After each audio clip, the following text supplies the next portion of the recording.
नमस्कार मित्रांनो, मी शिवाजीराव गायकवाड आणि तुम्ही पाहताय आवाज बहुजनांचा न्यूज लाईव्ह। मी आहे सध्या लातूर जिल्ह्यातील अहमदपूर तहसील कार्यालयाच्या समोर। तुम्ही बघू शकता माझ्या उजव्या बाजूला जे आहे हेच ते तहसील कार्यालय आहे आणि माझ्या डाव्या बाजूला तुम्ही बघू शकता एक 85 वर्षाची वयोवृद्ध आजी या ठिकाणी आमरण उपोषणाला बसली। नेमका तिचा काय मुद्दा आहे हे पाहणार आहोत आपण आवाज बहुजनांचा न्यूज लाईव्हच्या माध्यमातून। दुसरा दिवस आहे आज आमरण उपोषणाचा आणि 85 वर्षाच्या या आजीला अखेर आमरण उपोषणाला बसल्याची वेळ का आली हे आपण जाणून घेणार आहोत। काकू थोडंसं पलीकडे सरका तुम्ही। काकू गाव कोणतं आहे तुमचं? गुंजेटी। बर, काय मागणी आहे, कशासाठी बसला तिथं? मी काय तुम्ही सांगता माझं मला शेत यावं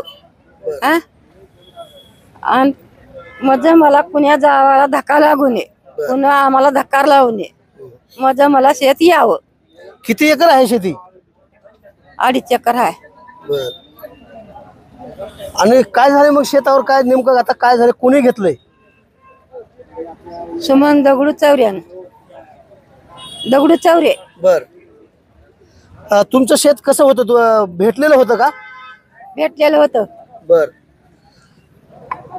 यांच्या पाठीमागचा जो आपण बोर्ड जो लावलेला आहे आमरण उपोषणाला बसलेला, त्यामध्ये सविस्तर त्यांनी माहिती दिलेली आहे की सिलिंग कायद्याअंतर्गत यांना ती जमीन लाभ म्हणून मिळाली होती, परंतु त्यांच्याच गावातील काही गुंड प्रवृत्तीच्या लोकांनी त्याच्यावरती थेट कब्जा करून यांना धमक्या दिल्यात, अशा माझ्याकडे प्राथमिक स्वरूपाची माहिती मिळाली आहे। किती दिवसापासून कब्जा केला त्यांनी?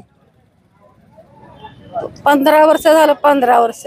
बर, मग तुम्हाला मुलं वगैरे नाहीत का? नाहीत। मुली किती आहेत? 4। बर, पती कधी वारलेत? 12 वर्ष झालं पतीला वारून। बर बर, आज कितवा दिवस आहे तुमचा उपोषणाचा? 2वा हे दिवस आहे। इथं ज्यांच्या समोर बसलात प्रशासनाच्या या समोर कार्यालयासमोर, हे कार्यालयातले अधिकारी तुमच्याकडे कोणी आले होते दखल घेण्यासाठी? एक जण आले ते बघा। एक काय म्हटलं येऊन? काय म्हणले तुम्ही कशासाठी बसला? मी उठले आणि पाया पडले बाबा, म्हणजे मला शेत यावं म्हणून।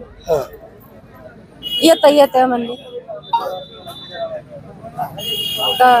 आता हे अधिकारी तुमच्याकडे जर नाही बघितले, तुम्ही 85 वर्षाच्या आहात, तुमची जर दखल नाही घेतली तर मग काय करणार पुढं?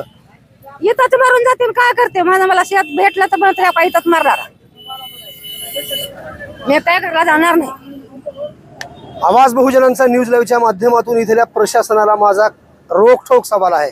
आज 85 वर्षाची वृद्ध महिला तुमच्या कार्यालयासमोर दुसरा दिवस आहे तिचा आमरण उपोषणाचा, परंतु तिच्याकडे कोणीही दखल घेण्यासाठी येत नाही।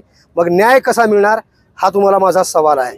अनेक यांच्यासोबत यांना पाठिंबा देण्यासाठी विविध संघटनेचे पदाधिकारी सुद्धा आलेत, मी त्यांच्याकडे सुद्धा जाण्याचा प्रयत्न करणार आहे। सर, तुम्ही असं इकडे याल, तुमच्याशी मला बोलायचं आहे। किती दिवसापासूनचा हा मुद्दा आहे? काकू तुम्ही कोण आहेत यांच्या? लेख आहेत का तुम्ही? बर, तुम्हाला कधी समजलं हे असं झालंय, आपली शेती लोकांनी कब्जा केलाय म्हणून? आम्हाला काहीच माहित नव्हतं। मग तुम्हाला कसं समजलं? आम्हाला आताच कळालं। बर,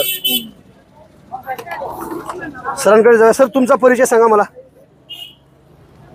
मी आझाद आदिवासी कोळी महादेव सामाजिक संघटनेचा संस्थापक अध्यक्ष आहे। ज्या ज्या ठिकाणी समाजावर अन्याय होतो त्या त्या ठिकाणी वाचा फोडण्यासाठी मी जात असतो। मला काल फेसबुक मार्फत व्हॉट्सअप मार्फत कळाल्या म्हणून आज भेटीसाठी आलेला आहे। ह्या कुटुंबाला 100% न्याय मिळवून देणार, कारण का आदिवासी बांधव आम्ही। आदिवासीवर तहसीलदार जे गावातले गुंडवरती लोक आहेत त्याला धडा 100% शिकणार म्हणजे शिकणार। 2 दिवसात याचा प्रश्न मिटला तर बरं आहे, नसा तहसीलदार सुद्धा कारवाई करणार आम्ही 1808 प्रमाणे आदिवासी। धन्यवाद सर। त्याचबरोबर माझ्यासोबत लोकाधिकार समूहाचे प्रमुख व्यंकटराव पनाळे आहेत, आमच्यापेक्षा श्रेष्ठ सिनियर पत्रकार सुद्धा आहेत ते। सर, स्वागत आहे तुमचं सुद्धा आवाज बहुजनांचा न्यूज मध्ये।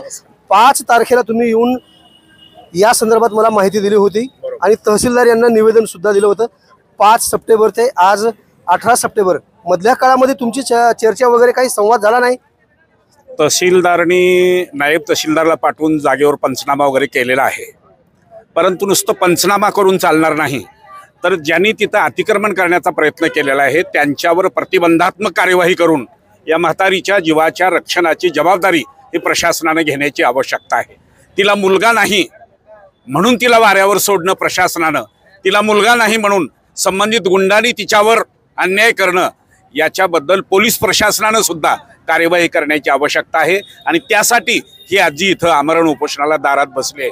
प्रशासनानं दखल घेण्याची आवश्यकता आहे. एकूणच परिस्थिती पाहिली तर प्रशासन दखल घेईल का? रुक्मिणबाई महादू कार्लेवाड यांनी म्हटल्याप्रमाणे मी मरेपर्यंत इथंच आमरण उपोषण करणार आहे, तिला मृत्यूला मुकावं लागणार आहे, हे मात्र पाहावं लागणार आहे. ताजे आणि महत्त्वाचे अपडेट पाहण्यासाठी पाहत राहा ABN4 आवाज बहुजनांचा न्यूज लाईव्ह करता कॅमेरामॅन मासूम शेख यांच्यासह शिवाजीराव गायकवाड, अहमदपूर, लातूर.